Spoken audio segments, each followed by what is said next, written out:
Pois é, parcimônia na Amazônia, presepada, a gente tem que ir com tudo. E hoje nós vamos de cordel. Vamos lá, gente, vamos cantar aqui uma canção que vai dizer tudo sobre a nossa aula. Vamos ver?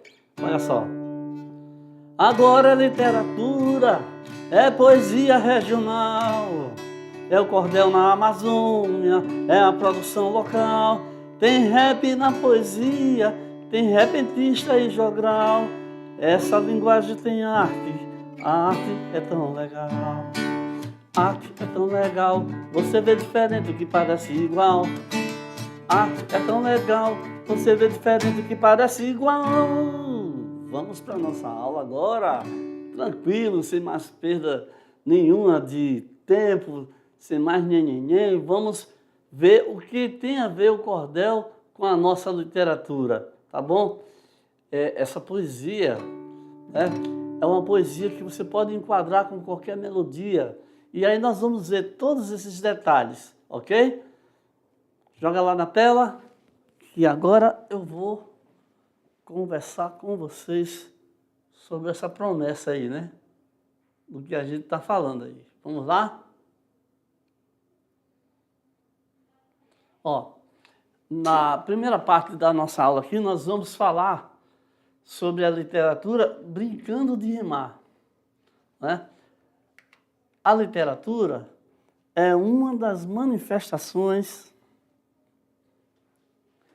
artísticas do ser humano. Ao lado da música, da dança, do teatro, da escultura, da arquitetura, dentre outras manifestações, ok?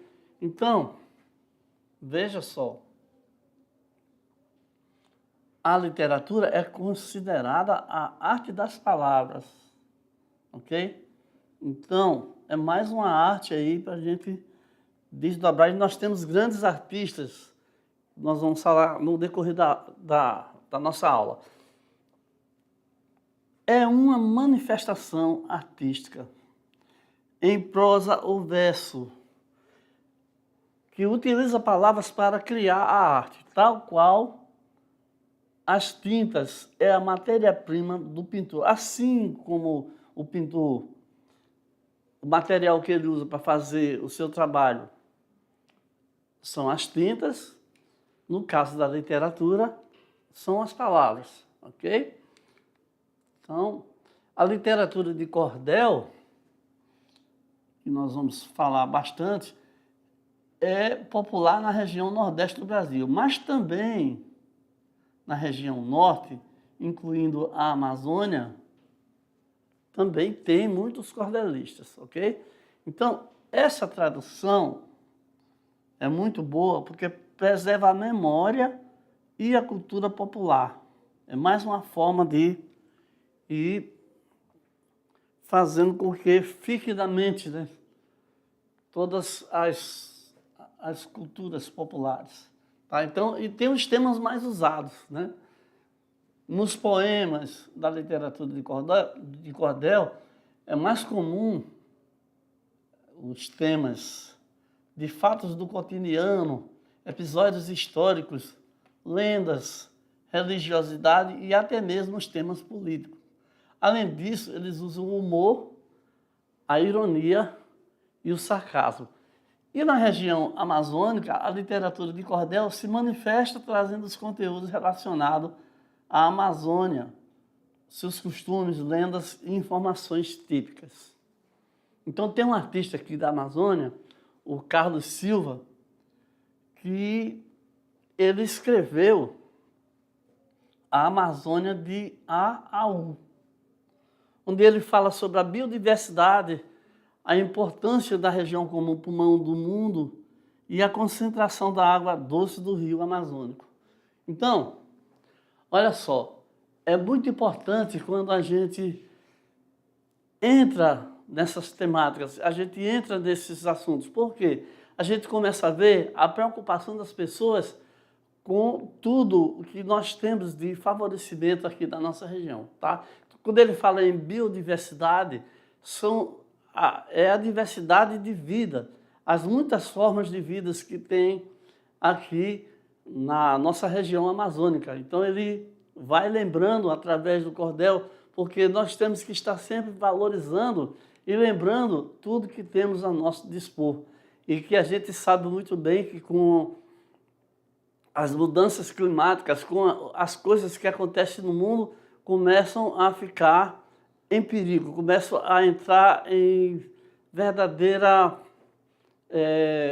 preeminência de escassez, né? Perigo, entra em perigo. Então, nós vamos avançar mais um pouquinho para a gente ver a importância que tem o uso dos temas, tá? Porque nos nossos trabalhos, nas nossas atividades, nós vamos fazer também com que você observe o seu derredor, né? Ao redor de sua vida, de onde você mora, você observe e chegue a entender o que você encontra de problema e de soluções ali na região, ok? Então, seguindo aqui, nós vamos ver os versos e as rimas.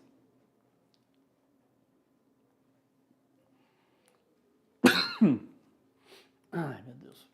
Então, os versos. Verso é cada linha do poema. Como aqui, ó, o verso 1, tá? Como, por exemplo, aqui nesse poema de Vinícius de Moraes, que é o soneto da fidelidade, tá? Cada uma das linhas desse soneto é um verso. Você tem aqui, ó, logo 4 aqui que eu coloquei de exemplo.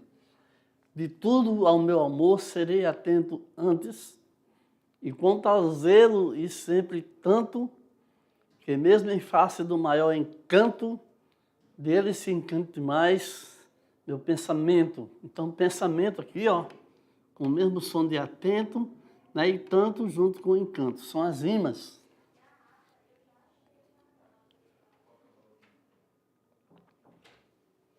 As rimas são muito importantes. É ele que vai dando ritmo para um poema, tá? Então, cada uma dessas frases aqui é considerado um verso. Quando falar no verso, você já sabe, é uma linha do poema, né? E aí, quando a gente pega o grupo de versos, aí você tem uma estrofe, ok? O estrofe é o grupo das linhas ou versos do poema. Então, esses 4 versos aqui formam uma estrofe. Não é? Por exemplo, esse poema aqui, que eu escrevi só uma parte dele aqui, você vê que os 4 versos que nós citamos formam uma estrofe. Entre as estrofes de um poema, deixa-se um espaço para indicar o fim de uma estrofe e o início da outra. Tá bom? Então, são as primeiras regrinhas, os primeiros cuidados. E agora, seguindo aqui, nós vamos ver um pouquinho sobre as rimas. As rimas, convém que a gente vai explicando aos pouquinhos, porque são muitas qualidades de rimas. Nós vimos lá que o Vinícius de Moraes rimou, ele pegou o primeiro verso e botou a rima, o som, igual ou parecido, só no último verso da estrofe. E os 2 do meio ele fez igual. Então vamos ver aqui o que fez Cecília Meirelles em Canteiros. Canteiros é um poema que ficou muito famoso, ficou muito conhecido. Por quê?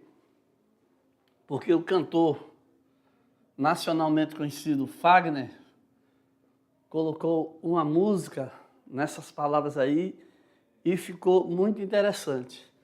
Então, você veja aqui, ó, quando penso em você, fecho os olhos de saudade, tenho tido muitas coisas, menos a felicidade. Então, saudade e felicidade têm os sons, né? Ádia e idade aqui também. Então, esses sons semelhantes é o que a gente chama de rima. Então, dizemos que o segundo verso aqui rima, 1 no final com o terceiro. E aqui, ó, terminou essa estrofe dela aqui, ela continuou aqui embaixo com outra parte aqui, deixando um espaço entre essas duas estrofes. Correm os meus dedos longos em versos tristes que invento, nem aquilo a que me entrego já me dá contentamento. Invento com contentamento, né? Não necessariamente precisa rimar esse primeiro com o terceiro, tá? As pessoas podem colocar só dois rimando, mas isso aí já dá uma orientação para o poema, né? Eu só queria ter um mato com gosto de framboesa, para correr entre os canteiros e esconder minha tristeza. Tristeza com framboesa também. É mais uma sonoridade de rima.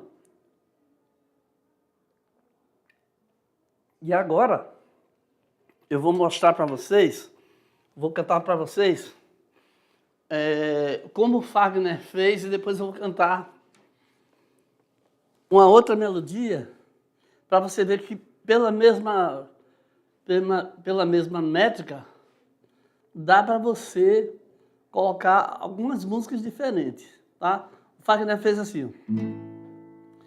Quando penso em você, fecho os olhos de saudade, tenho tido muitas coisas, menos a felicidade. Viu? Então ele colocou uma música que ficou assim maravilhosa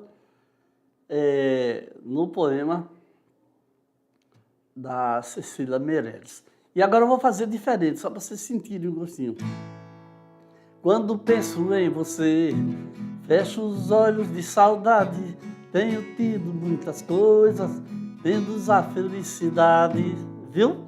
Encaixou também perfeitamente. E isso nós vamos tentar passar para você durante essa nossa aula, porque o que acontece é que as próprias palavras elas vão dando a dica de sonoridade que a gente pode usar para compor o poema. Vamos voltar lá para a nossa tela? Então, gente, com esse pequeno exemplo aí, eu quero mostrar para vocês que a gente pode não só se divertir bastante com esse tipo de exercício, com esse tipo de estudo, como também aprender até a fazer músicas, né? Até a descobrir novas maneiras da gente se expressar. Vamos entender melhor mais um pouco sobre rimas. O que é rimas?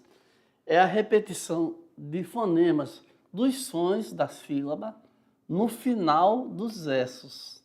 Porque isso aí vai criar um ritmo e até uma musicalidade. Que a pessoa lendo, vai acabar descobrindo. Existe uma rima que é chamada rima cruzada, quando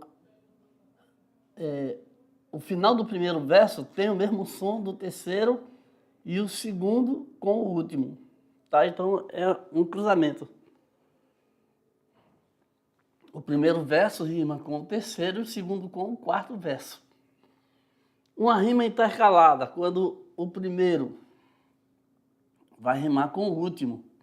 E os do meio, como no poema de Vinícius de Moraes, né?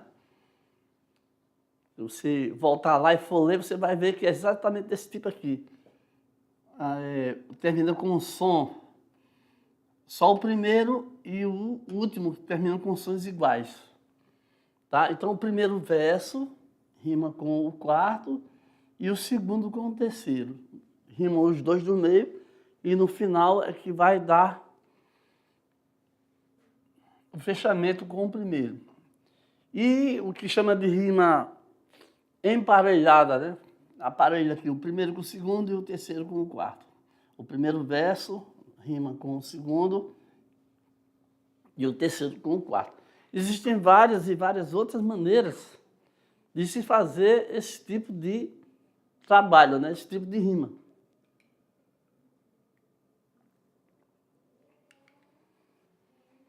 Aí tem outro assunto que faz parte, que é a métrica. A métrica é o recurso utilizado para se medir um verso, através da contagem das sílabas poéticas.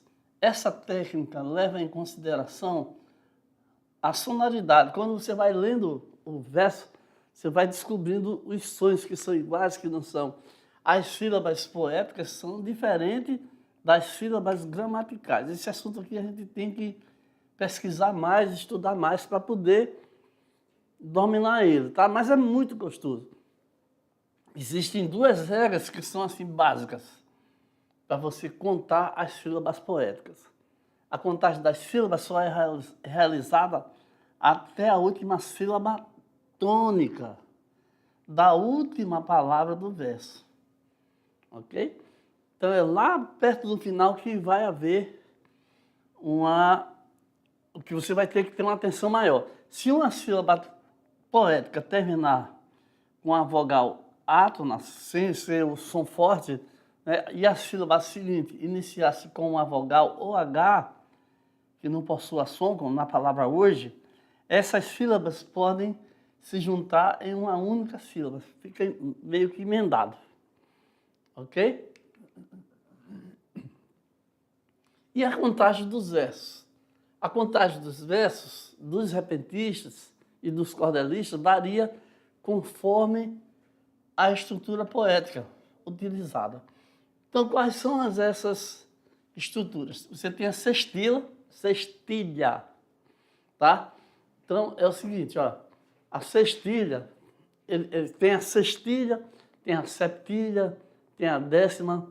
É quando o poeta escreve, de uma vez, ele escreve 6 versos. Aí divide, forma uma estrofe de 6 versos. Aí vai a outra de 6 versos e assim por diante. Na septilha, ele já vai mudar, já vai fazer uma mudança, já vai fazer com sete versos. E aí usa uma estrutura de rima, né? Como, por exemplo, a rima A, B, C, B, D, B, que é o primeiro verso só vai rimar, ele não vai ter nenhum outro que rime com ele. Mas aí o segundo verso vai rimar com o terceiro e com o quarto e com o último, né? E só existe essa forma, essa maneira, essa escolha de rimas, né? Mas tem uma que é mais usada, que é mais comum, que é mais bonita. Vai o primeiro verso independente, o segundo vai rimar com o quarto e o quarto vai rimar com o último verso lá, ok? Então vamos ver na prática como é que fica isso aí. Vamos voltar lá para a nossa tela. A sextilha, ó, é uma estrofe de 6 versos. Vou ler aqui para a gente ficar mais afinado aqui. Com rimas entre versos pares e versos brancos nos demais. Esses versos brancos são versos que não têm rima, ok? Ele escolhe não colocar rima. Então, você tem uma rima no verso, no segundo, no quarto e no sexto. Olha aqui, ó. Esse aqui para rimar com esse e com esse aqui. E nos ímpares, ele não coloca rima. No primeiro, sem rima. No terceiro, sem rima. E no quinto também, sem rima. Olha só, as notas desses sargentos, eu gosto de recebê-las. Deus permita que as 3 fitas se transformem em 3 estrelas. Dos braços subam para os ombros e eu seja vivo para vê-las. Você veja que recebê-las, estrelas e vê-las, ó, o segundo, né? O quarto e o sexto. Sargento não rima com 3 fitas, que também não rima com ombros, né? Com os 3 ombros. Com os ombros. Ok? Ok? Então aí você tem aí um modelo de sextilha que você vai ter que voltar aqui várias vezes para se basear para quando for fazer atividade. Seguindo aqui, nós temos a septilha, que eu já falei ali, de 7 versos, né? Que é muito mais comum de se encontrar em cordéis, e os cordéis são os folhetos poéticos, né? É um tipo de estrofe de 7 versos, que é usado muito na literatura de cordel, que é uma forma popular de poesia tradicional brasileira. E o esquema, a estrutura, é um esquema de rima mais comum, é que vai rimar o segundo, vai rimar aqui o segundo, né, com o quarto e o quinto e o sexto, e o sétimo vai repetir a rima lá do segundo, onde o X representa o verso que não rima, os versos que não rimam, não tem rima. E o A representa os versos que rimam entre si. Ok?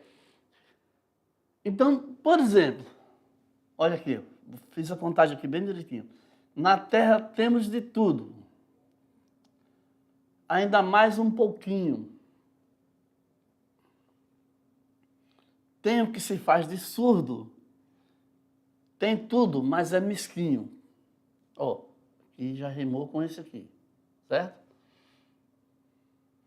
O que gasta além da conta, e tem o que leva a ponta, até mesmo do vizinho. Isso é a parte do humor, né? Conta com ponta, né? Porque no cordel tem muitas dessas brincadeiras aí, dessas ironias, né? Para a pessoa rir, né? Então, você lê mais uma vez, aí você vai entender a brincadeira e a piada. Os versos 1, 3 e 5 não rimam entre si, enquanto os versos 2 e 4 e 6 formam uma rima. Tá? Seguindo aqui, vamos falar um pouquinho aqui sobre a décima. É uma forma poética tradicional, também conhecida como décimas espinelas. A décima é uma estrofe de 10 versos, né, com rimas, né? O primeiro verso vai rimar com o quarto e com o quinto. Vocês já entenderam, né? O segundo com o terceiro. Aí vem um novo tipo de proposta aqui, é o sexto com o sétimo. E aí o oitavo com o nono e o último vai voltar aqui ao som interior, tá? Ela mantém uma acentuação na segunda, na quinta, na oitava e na 11ª sílaba do verso. Isso aí, aos pouquinhos, a gente vai entrando no entendimento, tá? Porque é muita coisa para entender de uma vez só. O número de sílabas da décima, cada verso tem 7 sílabas métricas, que são chamadas de hepta. A palavra hepta significa décimo, né? As décimas são usadas para contar histórias, expressar sentimentos, transmitir conhecimentos populares. Elas são uma parte da tradição literária brasileira e têm raízes na cultura nordestina. Tá? Para aprender mais, você vai aqui, ó, e pesquisa nesses links que eu deixei aqui, né, sobre rimas. É bom você pesquisar assim, para poder você ir entrando mais nesse riquíssimo assunto, ok?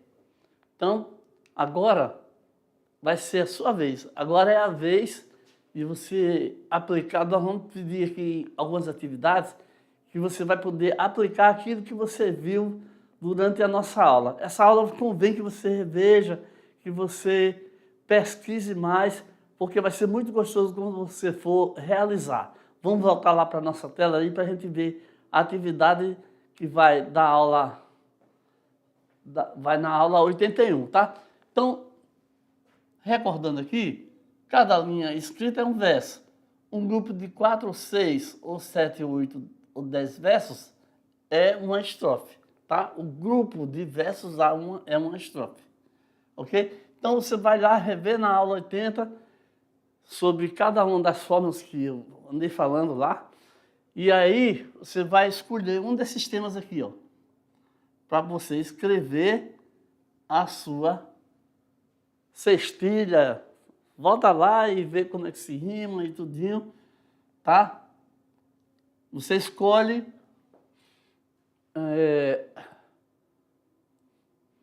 aqui um dos seguintes temas e faz a sua primeira poesia, ok? O seu primeiro verso, o seu primeiro cordel, tá?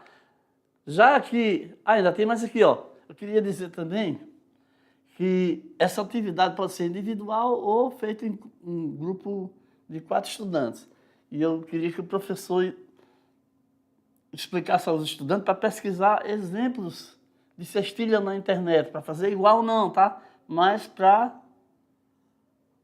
entender mais e aí ter assim um modelo, um exemplo para fazer. E depois criar um reel, né, de 1 minuto aí, fazendo a apresentação do seu trabalho, ok?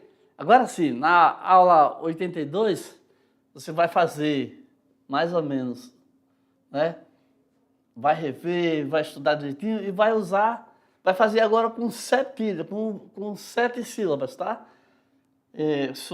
Com esse tema aqui, ó, falando sobre a terra, um amor que incentiva ou dificuldades para sair, né? O que eu quero aprender.